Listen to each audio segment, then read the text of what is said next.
अस्सलाम वालेकुम, मैं हूं डॉक्टर मोहम्मद अजीम और आज की एपिसोड में मैं डिस्कस करूंगा vitamin D, it's recommended daily allowance, it's biochemical function and it's deficiency symptoms.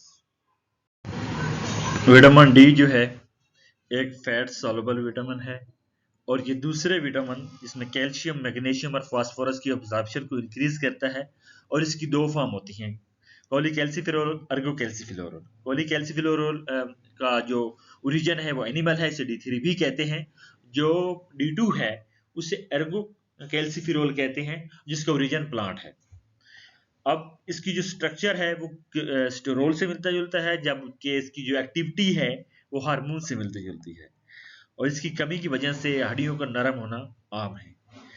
और कहा यह जाता है कि जब अल्ट्रावायलेट रेडिएशन जो है, ये माइक्रोवेव ओवन है, वो कैंसर काज करता है। विटामिन डी को सबसे पहले एंजल्स ने इन्वेंट किया था।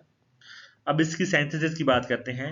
7 हाइड्रोक्सी कैल्सिफेरोल जो है सबसे पहले जो है वो स्किन में पाया जाता है, जो कि एपिडर्मल में, और कैल्सिफेरोल में कन्वर्ट हो जाता है। फिर उसके बाद एंजाइम है 25 हाइड्रोलेज, उसको कन्वर्ट करता है 25 हाइड्रोक्सी कैल्सिफेरोल, जो कि स्टोरेज फॉर्म है विटामिन डी की। फिर एक एंजाइम एक्ट करता है 1 अल्फा हाइड्रोक्सिलेज, जो कि इसको 125 डी हाइड्रोक्सी कैल्सिफेरोल में कन्वर्ट करता है, जो कि एक्टिव फॉर्म है विटामिन डी की। विटामिन डी जो है वो स्मॉल इंटेस्टाइन में अब्जॉर्ब होता है, जब यहाँ पे बाइल जो है वो जनरेट होता है। नेक्स्ट, विटामिन डी जो है लिम्फ के थ्रू जो है पूरे ब्लड सर्कुलेशन सिस्टम में जिन सेल्स को रिक्वायर्ड होता है वहां पे उनको अवेल होता है। लीवर और अदर टिश्यू जो है वो small amount of vitamin D जो है वो स्टोर करते हैं। नेक्स्ट जो है विटामिन डी 2 और डी3 जो है ये बेसिकली एक्टिव नहीं होते। इनको बॉडी में जब मेटाबोलाइज होते हैं तो फिर ये एक्टिवेशन स्टेज पे आते हैं। जिस तरह लास्ट स्टेज में हमने पढ़ा है कि किस तरह बॉडी में मेटाबोलाइज होते हैं, एक इनकी स्टोरेज फॉर्म होती है, दूसरी इनकी एक्टिव फॉर्म होती है। तो दोनों की अलग-अलग स्टोरेज और एक्टिव फॉर्म्स हैं। इस विटामिन की जो एक्टिव फॉर्म है वो कैल्सिसिटिरोल है और ये ब्लड में जो है 9 से 11 मिलीग्राम पर डेसीलीटर के हिसाब से होना चाहिए। और अब इसकी ऑब्जर्वेशन की बात करते हैं।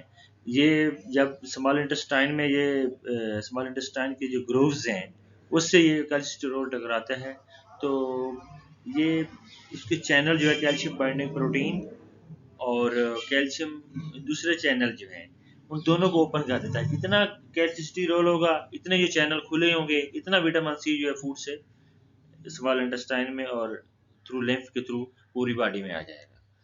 और नेक्स्ट ये है कि कैल्सिट्रोल को कहा जाता है कि बोन का बेस्ट फ्रेंड है। यहाँ कहीं भी कमी हो बोन में तो ये कैल्शियम लेवल जो है वहाँ पे पूरा कर देता है।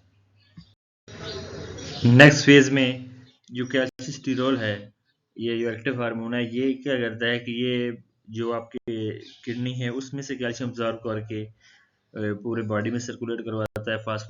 फास्फेट जो है वो अब्जॉर्ब करके पूरी बॉडी में सर्कुलेट करवाता है और एट द एंड जो है आपका ब्लड प्रेशर मेंटेन करवाता है। विटामिन डी के फंक्शन, विटामिन डी का सबसे मेन फंक्शन ये है, ये दूसरे विटामिन जिसमें कैल्शियम आ जाता है या फास्फोरस आ जाता है उसकी अब्जॉर्प्शन को इंक्रीज कर देता है, जो कि बोन हेल्थ के लिए बहुत ज़रूरी है। नेक्स्ट है इम्यून फंक्शन। ये इम्यून फंक्शन को स्ट्रॉन्ग करती है, जिसकी वजह से इंसान जो है बहुत सी वायरल और बैक्टीरियल डिजीज से बच जाता है। उसके अलावा सेल ग्रोथ और रेगुलेशन करवाता है, जिसकी वजह से इंसान कैंसर से बच जाता है।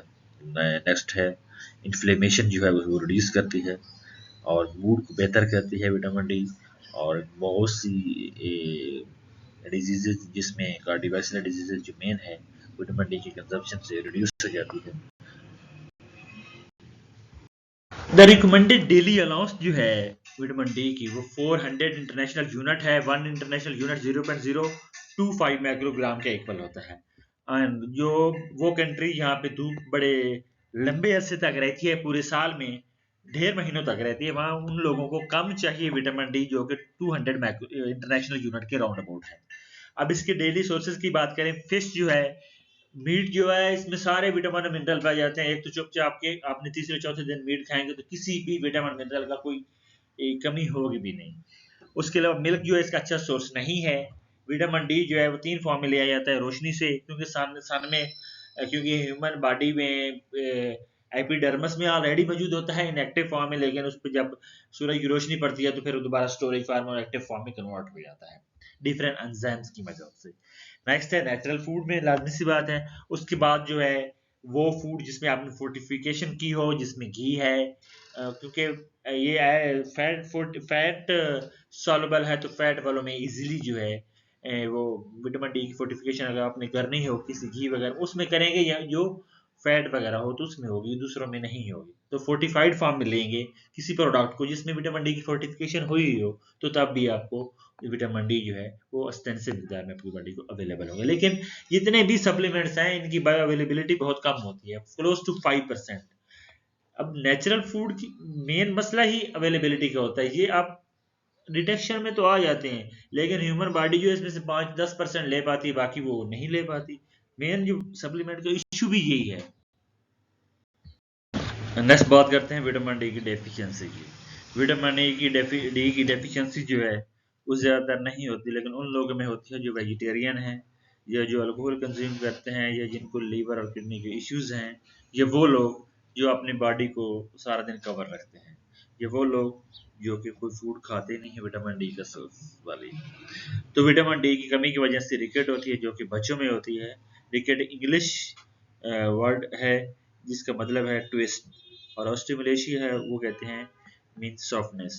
रिकेट की वजह से बच्चों के जो पाँव हैं वो टेढ़े हो जाते हैं, जबकि ऑस्टिमुलेशिया की वजह से, जो कि बड़ों में अक्सर पाई होती है, उसकी वजह से हड्डियां जो हैं वो टूट जाती हैं। नेक्स्ट बात करते हैं इसकी डेफिशिएंसी की वजह से किडनी प्रॉब्लम्स आते हैं। अब बात करते हैं इसकी ओवरडोजेज की वजह से। इसकी ओवरडोजेज तब होती है जब इंसान आरडीए से 10 to 100 टाइम्स ज़्यादा कंज्यूम करता है, और इसमें डीमिनरलाइजेशन हो जाती है, यानी कि जितना हड्डियों में विटामिन सी होता है वो बाहर आ जाता है, और वो सॉफ्ट टिश्यू जिसमें आर्टरीज और किडनी है उनमें जमा होना शुरू हो जाता है, जिसकी वजह से किडनी जो है उसमें स्टोन जो है वो जनरेट हो जाता है। तो इसकी हाई कंजप्शन की वजह से वेट लॉस, प्यास का ज़्यादा होना, और लॉस ऑफ वेट जो है उसका सामना भी करना